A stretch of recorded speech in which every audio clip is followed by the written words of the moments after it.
It is another edition of Time About the Movies, and today we're taking a look at the three films released on March 27th, 2009. And kind of the inverse of last week, where we had two really good movies and one terrible movie. We've got one good movie, two really bad movies. So let's just go ahead and get to that good movie, the big new release of the weekend, Dreamworks' latest animated feature, which is Monsters vs. Aliens. If Susan Murphy thinks her special day will be easy, I think I just got hit by a meteorite. she's in for a big, Susan, you're like really glowing. big, This can't be happening. big surprise. This is impossible. Here comes the bride. Hello? What's going on? The name is General W.R. Monger. Over the last 50 years, I have captured monsters. But I don't belong here. I'm not a monster. Whoa! Sorry. Say hello to Insectosaurus. Here we have the missing link. Finally, some action. Ja, ja, ninja, ha! Ow! This handsome fellow is Dr. Cockroach, Ph.D. We call this thing Bob. Hi there. She's speechless. She? It's a boy. Look at his boobies. We need to have a talk. From the creators of Shrek and Kung Fu Panda. Humans of Earth, I have come in peace. However, most of you will not survive the next 24 hours. Galax are out. Mr. President, what do we do? Boys, set the terror level at code brown, because I need to change my pants. When aliens attack, We need raw power. We need monsters. these guys got your back. Oh, my back! Just kidding. I don't have a back. Welcome. We are here to destroy you. I can't fight that thing. I'm hyperventilating. Does anybody have a giant paper bag? I got him, you guys. I got On March 27th, Let the birth of my new planet begin! from Dreamworks Animation. Guys, we're a team. We're gonna take that alien down. Papa's a little out of shape. The most eye-popping event of the year. You'll never defeat me. What the flagnod? Is coming in 3D. Bob, help me! Sorry, I was just staring at this bird over there. DreamWorks Monsters vs. Aliens. Hi. You can call me Bob. Did I come on too strong? I'm a little rusty. Oh, I feel so stupid. I think that Jello gave me a fake phone number. Kind of the forgotten DreamWorks animated movie. In fact, we're kind of in that area where DreamWorks had a couple of animated movies that didn't necessarily, not really, I wouldn't say age well over time, but they don't get as much traction or attention as something like, the Shrek movies, or the Madagascar movies, or the How to Train Your Dragon movies, or Kung Fu Panda, or even sequel movies that have gotten sequels as of late, like Trolls and The Croods, The Boss Baby, The Wild Robot, Bad Guys. Yeah, this is kind of in that category of stuff like Over the Hedge, and B-Movie, and also even Megamind. Megamind hasn't really advanced into a big franchise in general. We'll just pay attention to the sequels that don't. We just won't pay any attention to the sequel that came out last year, because that's not a real thing whatsoever. Nor is the TV series. But this was a massive hit when it came out, and then all of a sudden it just kind of disappeared out of the blue. Like, it really went away after about 5 years, which I don't know why, because the movie is actually really, really good. I mean, it still holds up after all these years, and you can see from the trailer you have a group of misfit monsters hired by the United States Armed Forces to stop to stop the invasion of an extraterrestrial villain played by Rainn Wilson and save the world in exchange for freedom, with the monsters being played by Seth Rogen as Bob, Hugh Laurie as Dr. Herbert Cockroach, Will Arnett as the missing link, and then you have a big, gigantic alien creature called Insectosaurus, and then, of course, you have Susan, who grew 50 feet, who grew into a gigantic 50-foot woman played by Reese Witherspoon. I think it was something small. I think it was something else besides that, but that's what I remember from. When I think of that, I think of the Attack of the 50-Foot Woman. But this was actually the first DreamWorks animated feature to be released and produced in 3D, instead of just being converted into 3D. As, like I said before, we're kind of getting into that point where we're going to start to seeing a lot of 3D movies that weren't made in 3D being converted into 3D because everyone thought that was going to be the next big thing. And this one was directly produced in 3D, so there was no post-conversion. This is a film that was made entirely in 3D, and yeah, it works very well for the film overall, and the film itself is really good. It's a very standard storyline where you have a group of misfits coming together, they have to work as a team to save the world, and eventually they become friends in the process. And everyone in here plays their parts very well here. Everybody in here is very good. You know, the voice cast is top-notch. Rainn Wilson plays a great villain overall. Kiefer Sutherland is a really funny role in here. Stephen Colbert as the president is really funny. Remember the days when it was okay to laugh at the presidents for how stupid they were?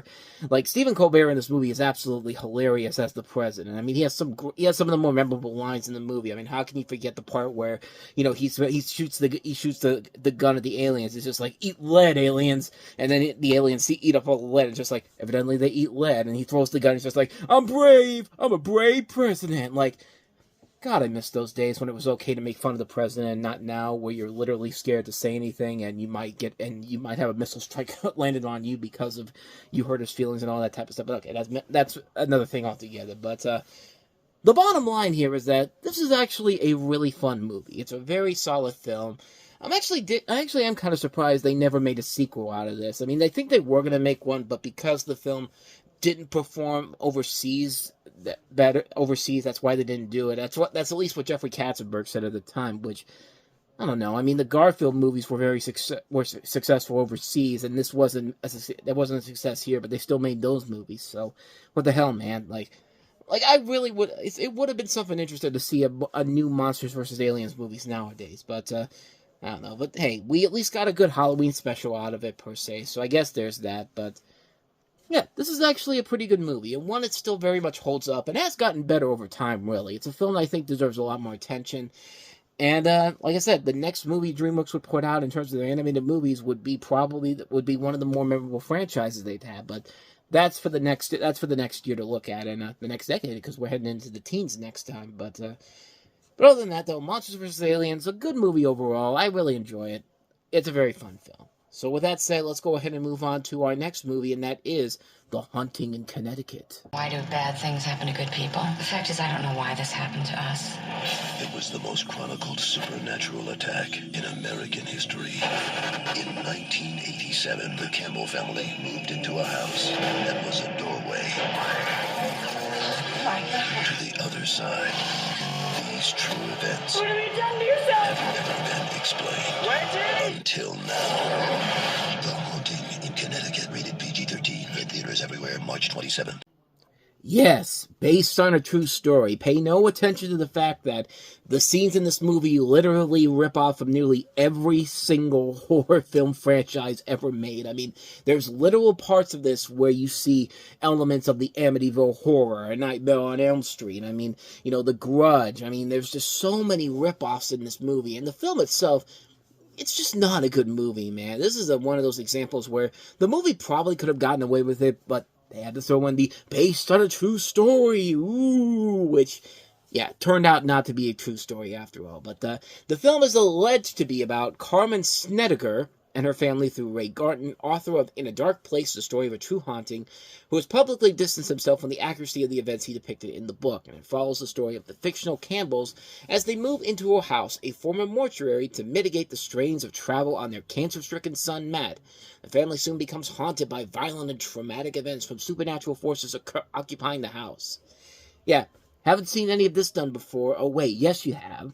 You've seen this done before in a number of different movies. And like I said, they could have gotten away with it if they hadn't put that 5 simple words at the end there, based on a true story, because automatically, you have automatically lost the audience right there, because everyone knows none of this shit actually happened. As much as you want to try to admit yourself to that, no, none of this happened. And of course, the people that were going to go see this movie went to go see it because teenagers have no brains. Let's be honest with you. I mean, I've said it before. Most of them are the equivalent of TikTok influencers who have no real sense of brains or skills and all. They just want to get clout for that 15 minutes of shame. But this really does feel like this movie is made for them. It's a movie where they go and see it opening weekend, they take a date to it, hoping they'll get some TNA, get laid, and then they'll never think about this movie again afterward. Like, they'll say that, oh, I remember how great this movie was. No, you remember how great it was when you got laid afterwards. I mean, that's pretty much why this movie exists. Yeah, at times the visuals can look pretty good, but at the same time, though, the fact that it had to pull the based on true events bullshit, yeah, it automatically lost the plot altogether. And it just is another generic-ass haunted house horror movie, which there have been so many other better ones, but this one doesn't even try to hide the fact that they're ripping off from nearly every other horror franchise out there. This is a terrible movie. Avoid this one like the plague. The Haunting in Connecticut. Yeah. So, with that said, let's go ahead and move on to our last movie, which is John Cena starring in his second film as he was still in the WWE, and maybe even stupider than the Marine was. This is 12 Rounds. No, you don't like playing the game Aidan Gillen. You just want the attention because you are a pathetic villain. I mean, this guy is a good actor. I've seen him on Game of Thrones. I mean, he was great in the Maze Runner, The Scorch Trials. This guy is a damn good actor, but man, this one, he is not even playing a good villain whatsoever. Like, he is a lame villain in a really lame action movie. And how the mighty have fallen with Rennie Harlan. I mean, you go from, A Nightmare on Elm Street, 4, I think it was he directed, then Die Hard 2, then Cliffhanger, then The Last Boy Scout, and this is what you've been reduced to since The Long Kiss Goodnight is what I should say, but, actually, he did do The Last Boy Scout, if I'm not mistaken. I'm pretty sure he did The Last Boy Scout. See, folks, this is why you do your research before you get on the air. Last Boy Scout was directed by Tony Scott. I meant The Long Kiss Goodnight. In fact, I might have said The Long Kiss Goodnight, but I got completely confused by Last Boy Scout. But the bottom line here is that this movie is not that good, and Rennie Harlan has fallen on some very, very hard times. John Cena plays uniformed New Orleans police detective officer Danny Fisher, who earns his promotion to detective to his rather lucky, albeit brave arrest of ruthless terrorist arms dealer Miles Jackson, played by Aidan Gillen, whose girlfriend Erica Kessin got accidentally killed during the dirty FBI operation. Exactly a year later, Miles has escaped and blown up Danny's house as a foretaste of a Herculean race to accomplish 12 nearly impossible tasks against the clock. Otherwise, his kidnapped girlfriend Molly, played by Ashley Scott, will be killed. Yet at the end, another master plan is suspected, because of course it is. It wouldn't be this type of a movie if the villain was trying so hard to get as much attention as he can. And boy, this movie is fucking awful. I think that the bottom line of everything I've been trying to build up to this is that this movie is fucking awful. This is a terrible, terrible movie. And it's not because of John Cena. It's not because of him. It even isn't because of Aidan Gillen. They're just playing really lame stock characters. I've seen these people act in better movies. I've seen Ashley Scott act in better movies. Nobody is given anything interesting or intriguing to do whatsoever. The script is an abomination. This thing is an abysmal mess of a movie. The action sequences are so poorly put together. I mean, this is really lazy stuff here, and it's just like, what are you even doing with this movie? Nobody in this movie is intimidating. Nobody in this movie is threatening. This is a mess of a movie. A sloppy, sloppy mess that's mostly because of a bad script, a director who has clearly lost his way, no matter how many movies I get completely wrong with it that he was involved in. But this is just an abysmal film. This is the type of movie that you expect from WWE Studios. This is the studio, of course, behind such notable, memorable classics. Remember See No Evil? Remember The Marine? Remember The Condemned? All these movies that came out and were supposed to be big blockbusters, and they're just movies that are pretty much on the same level of a Steven Seagal or Wesley Snipes directed DVD movie, but because they are a rising action star like a John Cena or Kane or Stone Cold Steve Austin, clearly they're more than willing to go to the big screen for it with it, and no. It just isn't. I think you get the point here. 12 Rounds is a bad movie, and let's be honest, once you watch the movie, you're going to want to put 12 rounds in your goddamn head because you just wasted 109 minutes of your life that you are never going to get back from this. Not the actor's fault that this is bad, just everything else. The bad direction, the bad action, the bad script. 12 Rounds, just avoid it, man. Avoid it like the plague.